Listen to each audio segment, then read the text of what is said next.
Liberty Tamil நேயர்களுக்கு வணக்கம். இன்றைய நேர்காணலில் நாம் சந்திக்க இருப்பவர் திராவிட இயக்க சிந்தனையாளர் தோழர் திரு வல்லம் பஷீர் அவர்கள். வணக்கம் தோழர். வணக்கம். மகாராஷ்டிரா தேர்தல் தோல்வி காங்கிரஸுக்கு ஒரு பெரிய பின்னடைவா பார்க்கப்படுது.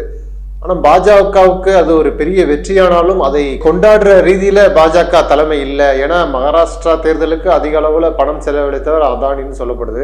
அந்த ஒரு பார்ட்டியில அதானி கலந்துக்கல, அதனால பாஜக தலைமையகம் அப்செட்டா இருக்கிறாங்க, அந்த பார்ட்டியவே தவிர்த்துட்டாங்க அப்படின்னு சொல்லப்பட்டுச்சு.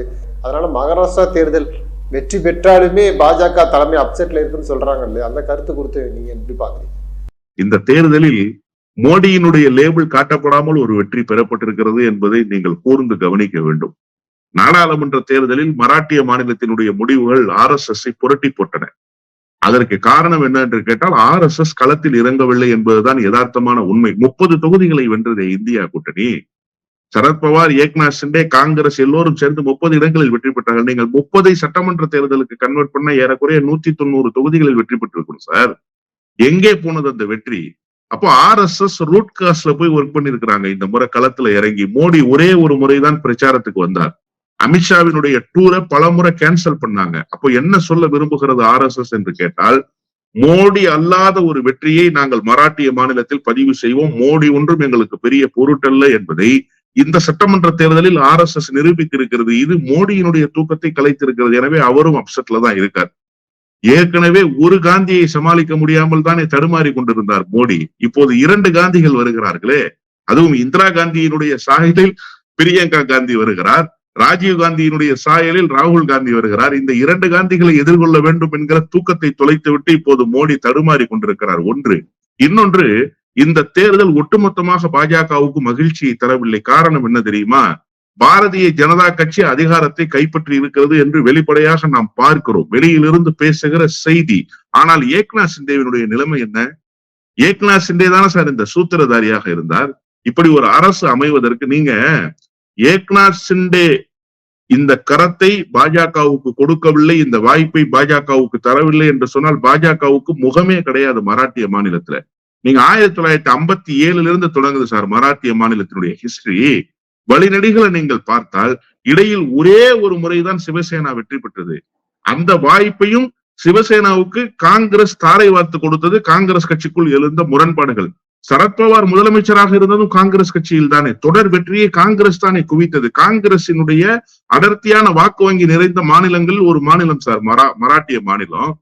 இப்போது பாஜகவுக்கு முகம் வந்திருக்கிறது என்று சொன்னால் ஏக்நாத் ஷிண்டே கொடுத்த முகம் தானே. ஏக்நாத் ஷிண்டேவுக்கு இன்னைக்கு என்ன நிலைமை? பாஜகவுக்கு இதுல ஒரு பாடம் இருக்கிறதாகவே நான் புரிந்து கொள்கிறேன். பாஜகவினுடைய வெற்றி வெறும் பாஜகவினுடைய வெற்றியாகவே நீங்கள் கணக்கில் கொள்ளக்கூடாது.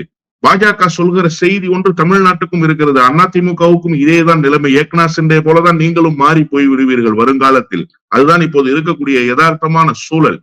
எனவே பாரதிய ஜனதா கட்சியினுடைய ஒட்டுமொத்த கூடாரத்திலும் மகிழ்ச்சி இல்லை. தேவேந்திர பட்னாவிஸை முதலமைச்சர் ஆக்கக்கூடாது என்று அமித்ஷா, மோடி நினைக்கிறார்கள். ஆனால் தேவேந்திர பட்னாவிஸ் தான் முதலமைச்சர் ஆக வேண்டும் என்று மோகன் பகவத்தும் RSSும் நினைக்கிறது. நிதின் கட்கரி அதைத்தான் நினைக்கிறார். நிதின் கட்கரி மோடிக்கு எதிரான ரேஸ்ல இப்ப இருக்கார். RSSினுடைய 100ஆண்டு விழா நிறைவு பெற்றதற்கு பிறகு நிதின் கட்கரியை கொண்டு வந்து தேசிய முகமாக நிறுத்துவதற்கு RSS முயற்சி மேற்கொள்கிறது.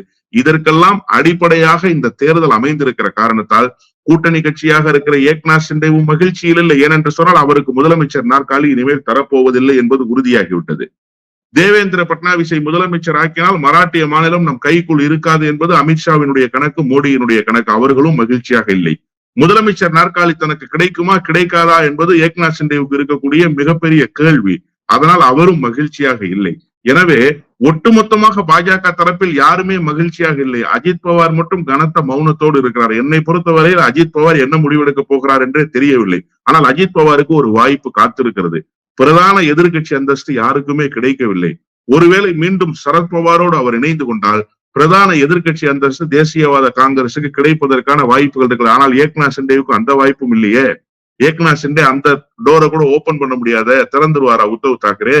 நிச்சயமாக திறக்க மாட்டார். எனவே அரசியலில் வெற்றியை குவித்திருந்தாலும் மராட்டிய மாநிலத்தில் ஒரு மிகப்பெரிய சிக்கலுக்குள் பாஜகவும் அதன் கூட்டணி கட்சிகளும் சுழன்று கொண்டிருக்கிறார்கள் என்பதுதான் யதார்த்தமான உண்மை. அதானி அவர்கள் குறித்து உங்களுடைய பார்வை என்னன்னா, 21 நாளுக்குள்ள அந்த விளக்கம் கொடுக்குன்னு சொல்லி அமெரிக்கா நீதிமன்றம் ஒரு கருத்து சொல்லியிருக்கிறாங்க. இந்திய நீதிமன்றங்கள் போல இல்ல வெளிநாட்டு நீதிமன்றங்கள், குறிப்பாக அமெரிக்க நீதிமன்றங்கள் விளக்கம் கொடுக்கலன்னா அவர் கைது செய்யப்பட வாய்ப்பு இருக்குன்னு சொல்லி பல்வேறு கருத்துக்கள் உலா வருது இல்லையா? நீங்க எப்படி பாக்குறீங்க இந்த விஷயத்த? அதானி கைது உறுதி செய்யப்பட்டு விட்டதாகவே நான் உணர்கிறேன். குறிப்பாக இந்தியாவினுடைய ஒட்டுமொத்த அதிகார மையமும் அதானிக்கு துணையாக நின்றது. நாம் கடந்த காலத்திலேயே பார்த்தோம். ஹிடன்பர்கினுடைய அறிக்கை தெல்ல தெளிவாக ஒரு குற்றப்பத்திரிகை போல வெளியில வந்தது சார். நீங்கள் குற்றப்பத்திரிகை என்றுதான் அதை சொல்ல வேண்டும். அதில் இருக்கிற ஒரு புள்ளி கமாவையாவது நீங்கள் மறுத்து விட முடியுமா? அதில் இருந்த ஆதாரங்களை நீங்கள் ஏதாவது ஒரு வகையிலாவது மறுதளிக்க முடியுமா? எதையுமே மறுதளிக்க முடியாது. இதை மையமாக வைத்து பார்லிமெண்டினுடைய அக்கவுண்ட்ஸ் கமிட்டி சார், பொது கணக்கு குழுவுக்கு தலைவராக இருக்கிற வேணுகோபால் கமிட்டி மீட்டிங்க்கு கூப்பிடுறாரு. யார கூப்பிடுறாரு? செபியினுடைய தலைவர் மாதவி பூரி புஷ கூப்பிடுறாரு சார். மாதவி பூரி புஷ் எல்லா வகையிலும் ஸ்டாக் மேனிபுலேஷனுக்கு துணை நின்று இருக்கிறார். யாரு? செபியினுடைய தலைவர் அதானி குழுமத்துக்கு துணை நின்றிருக்கிறார். இதானே பரபரப்பு குற்றச்சாட்டு. அப்ப இந்த குற்றச்சாட்டை யார் விசாரித்திருக்க வேண்டும்? செபியினுடைய தலைவருக்கு கேள்விகளை யார் கேட்டிருக்க வேண்டும்? நிதித்துறை அமைச்சர் கேட்டிருக்கணுமா இல்லையா? நிர்மலா சீதாராமன் அம்மையார் எல்லா வகையிலும் வாய் மூடிக்கொண்டு மௌனமாகவே இருந்தார், கள்ள மௌனம் காத்தார். எனவே பப்ளிக் அக்கவுண்ட்ஸ் கமிட்டி PAC ஒரு நோட்டீஸ் அனுப்புது சார். மாதவி பூரி புஷ் வரவே இல்லையே, PAC முன்னாடி ஆஜராகவே இல்லையே, நீங்கள் விளக்கத்தை கொடுங்கள். இல்லை என்று சொல்லுங்கள், எனக்கும் இதற்கும் தொடர்பு இல்லை என்று சொல்லுங்கள், நான் சட்ட ரீதியாக இதை சந்திக்கிறதுக்கு தயாராக இருக்கிறேன். புறக்கணிப்பது என்பது எந்த வகையில் சரியாக இருக்கும்? ஏன் நீங்க வரல? பப்ளிக் அக்கவுண்ட்ஸ் கமிட்டி இந்த பாராளுமன்றத்தால் நியமிக்கப்பட்ட குழு தானே, மக்களால் தேர்ந்தெடுக்கப்பட்ட பிரதிநிதிகளை கொண்டிருக்கிற குழு தானே, அதற்கு கேட்பதற்கு உரிமை இருக்கிறதா இல்லையா? பாஜக என்ன சொன்னது? ஓடி போய் சபாநாயகர்கிட்ட அலுவலீங்க, பேரவைத் தலைவர்கிட்ட, இவங்க விசாரிக்க கூடாது, இவர்களுக்கு முகாந்திரம் இல்லை. ஏன் சார் நீங்க இவ்வளவு பதட்டப்படுறீங்க? அதானியை பாதுகாப்பதற்கு எதற்காக ஒட்டுமொத்த இந்தியாவினுடைய அதிகார மையமும் துணை நிற்கிறது. இப்ப இது உள்நாட்டுக்குள் இருந்த பிரச்சனை, இப்ப வெளிநாட்டினுடைய பிரச்சனையாக மாறி போயிடுச்சு. 2200 கோடி ரூபாய் லஞ்சம் கொடுக்கப்பட்டிருக்கிறது என்கிற பரபரப்பு குற்றச்சாட்டு வந்திருக்கிறது. இதற்கு என்ன பதில் சொல்ல போகிறார் நிர்மலா சீதாராமன்? இதற்கு என்ன பதில் சொல்ல போகிறார் மோடி? இப்ப இதற்கு பதில் சொல்லி விடுவாரா பன்னாட்டு நீதிமன்றத்தில் அதானி? நிச்சயமாக பதில் சொல்ல முடியாது, எக்கு தப்பாக மாட்டிக்கொண்டிருக்கிறார். எனவே அவருடைய கைது நடவடிக்கை உறுதி செய்யப்பட்டு விட்டதா? நீங்க சொன்னீங்கல்ல, உலகத்துக்கே வழிகாட்டுகிற தலைவராக மோடி திகழ்கிறார், உலக நாடுகள் எல்லாம் மோடியை கண்டு அஞ்சி நடுக்குகிறதுன்னு நீதிமன்றம் பிடிவாரண்டு போட்டுருவானே. நீங்க பேசுங்களேன், பன்னாட்டு நீதிமன்றத்துல அதானிக்கு வழக்கறிஞரா மாறுங்களேன். ஏன் நீங்க தான் அதானிக்கு புரோக்கரா பல நாட்களாக செயல்பட்டு இருக்கிறீங்களே, இப்ப வழக்கறிஞரா மாறிடுங்க. மாறி அவருக்காக போய் ஆஜராகுங்க, உலக நீதிமன்றங்கள்ல போய் பேசுங்க, பன்னாட்டு நீதிமன்றங்கள்ல போய் அவருக்காக கேளுங்க, குரல் கொடுங்க. அவர் அப்பல்லு கற்றவர், எங்களுடைய பொருளாதாரத்தை உயர்த்தி பிடிப்பதற்காக கரங்களை கொடுத்தவர்னு பேச முடியுமா உங்களால?